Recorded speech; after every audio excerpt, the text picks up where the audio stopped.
This is the new Greatjoy 50mm t2.9 anamorphic lens with a 1.8 times squeeze.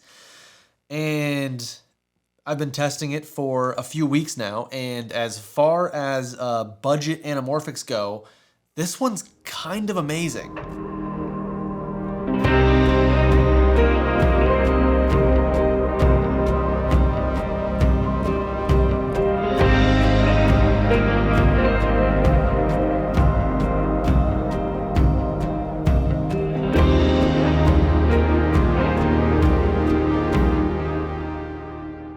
So as previously mentioned, this is a 50mm anamorphic lens, and if you don't know what an anamorphic lens is, it basically squeezes a wider field of view onto your sensor. It does a bunch of other stuff, but we're not going to get into that.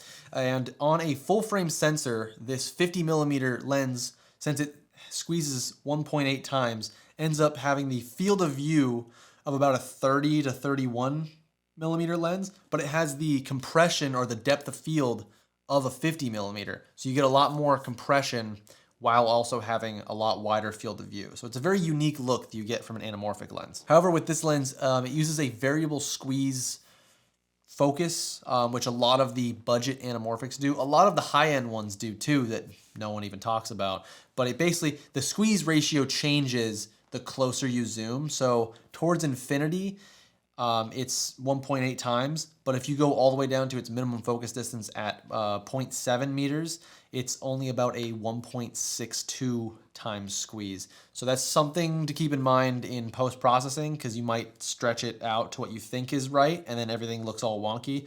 It's because the squeeze factor isn't constant. Another very interesting point with this lens is that it is offered in PL and EF mounts, which almost no budget anamorphics are offered in that. They're all for the mirrorless mounts.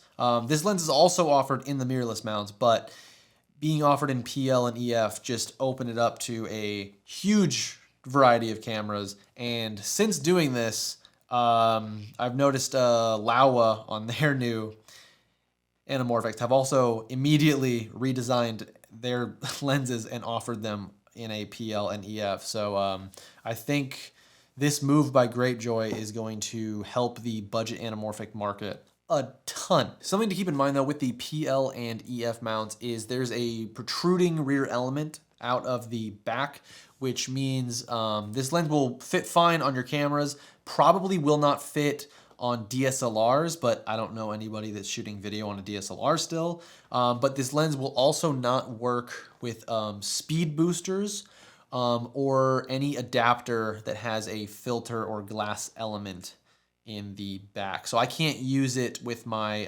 Canon drop-in filters. This lens does work though with cameras like the Blackmagic Pocket 6K Pro with its internal ND filters. So if you wanted to go the internal ND route, it still works on your 6K Pro, and I would assume it also works on the Canon cinema cameras. As far as build quality goes, this thing is it's pretty solid. It's fully metal. You've got smooth focus rings, smooth iris rings.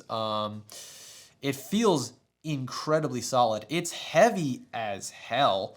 And it's great to see that we are still getting nicely built lenses even at the budget end of the anamorphic spectrum, I guess, because that's usually the first thing that companies will like skimp out on. Like most cinema lenses, the focus ring is a bit smoother, or I guess less resistant than the iris ring. Although both of those rings I have found, for my personal taste, they're a bit too easy to turn. I wish that both of them were a little bit tighter. There's been a few times where I've been out shooting and I've went to focus and then I bumped the iris and I've accidentally changed my exposure mid-shot. It doesn't happen too often, and if you're using like a follow focus, you won't notice it at all, but just something to keep in mind.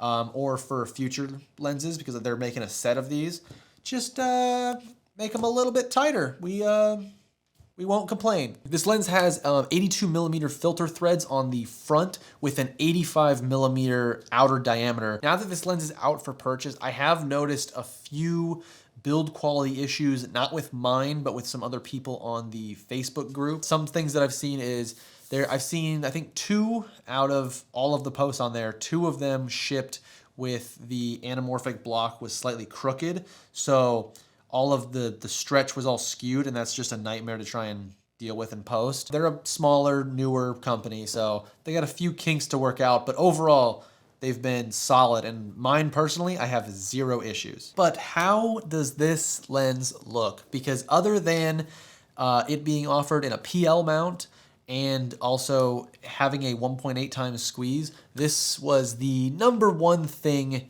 that drew me to this lens. This thing is pretty tack sharp, even wide open at t2.9, which for an anamorphic is rare to be that sharp, although most of the budget anamorphics on the market right now have been surprisingly sharp, but we haven't seen one that's had this big of a squeeze also be this sharp. So congrats to them for being able to pull this off. Although, for me personally, it's a little too sharp, but I would rather it be too sharp than too soft. So anytime that I shoot with this lens out and about, I will throw on a 10% Cine Bloom filter. I've found that that is the sweet spot for me. The bokeh, you get a lot more of that kind of like waterfall look in the background, that kind of, because it comes from stretching the image, and it looks so good. It looks like a much higher end anamorphic than it actually is, and I am just in love with the look that this lens puts out. One of my only gripes really with the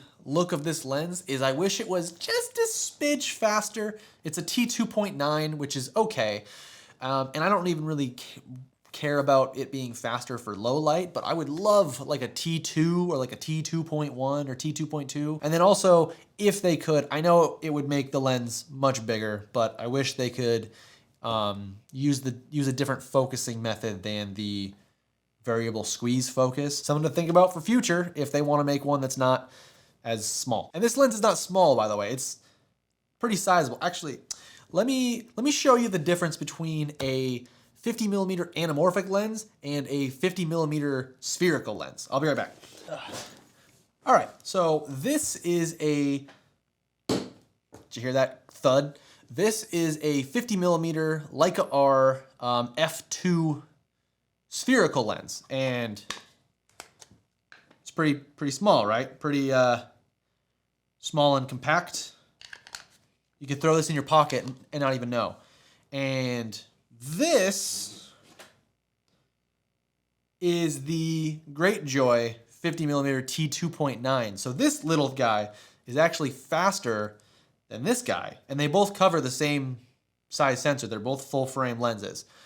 So just a heads up if you want to get into anamorphic, the lenses are a lot bigger, a lot heavier, and typically slower than spherical lenses. So initially when Greatjoy was announcing this lens, they only had the regular kind of bluish teal flares available, and then I think a few weeks before it went live on Indiegogo, they announced that they were also doing an amber flare version and that it would take like an extra month or so. And I was like, I don't care if it takes an extra month, I'm getting amber flares. Something to note about the flares on this lens is they are actually very subdued compared to other anamorphic lenses in this same price point. I know the Laowas and the Sureis flare like crazy. Me personally, not my thing. I like more of a, I guess, natural look than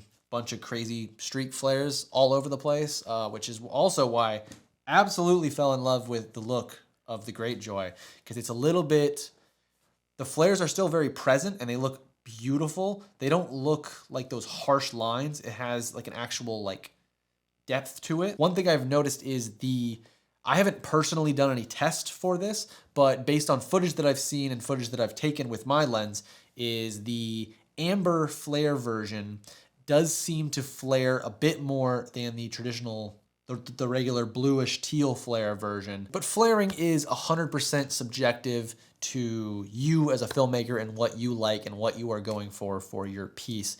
So take everything I say with a grain of salt. This is just my personal opinion on how I feel about the flaring on this lens. As far as pricing goes, I purchased mine on the launch day for this lens on Indiegogo, which was a 20% off of the retail amount. I paid $13.50, I believe. I think it was $13.49, but after taxes and whatnot, it's a little bit more. And the different mounts for this lens are different price points. I don't know if this lens is available for retail quite yet. I haven't seen anything on Greatjoy's website, but I would assume that they're trying to get through all of the orders from the launch on Indiegogo before they post it like for retail. I know their past lens, the 60 millimeter, and their adapter I saw them available on Amazon. So I assume this lens is going to be available everywhere pretty soon once they get through all of those pre-orders. In conclusion, I think this is the absolute best budget anamorphic lens that we have ever seen on the market. And I am so glad that there is so much competition in this space. And I am so happy for what is to come. This lens is absolutely amazing. It has its drawbacks, but every lens has its drawbacks. There's no perfect lens. For me, I am in love with the look that this lens gives me for my footage, and I cannot wait for the rest of the set. They are coming out with a 35 millimeter and an 85 millimeter. And I'm just stoked. Anyway, that is gonna do it for today's video. If you enjoyed it, please consider liking and subscribing. It greatly helps this channel out. Let me know stuff down in the comments. Let me know what your thoughts are on this lens. Let me know if you have any ideas for future videos or what you would like to see on this channel.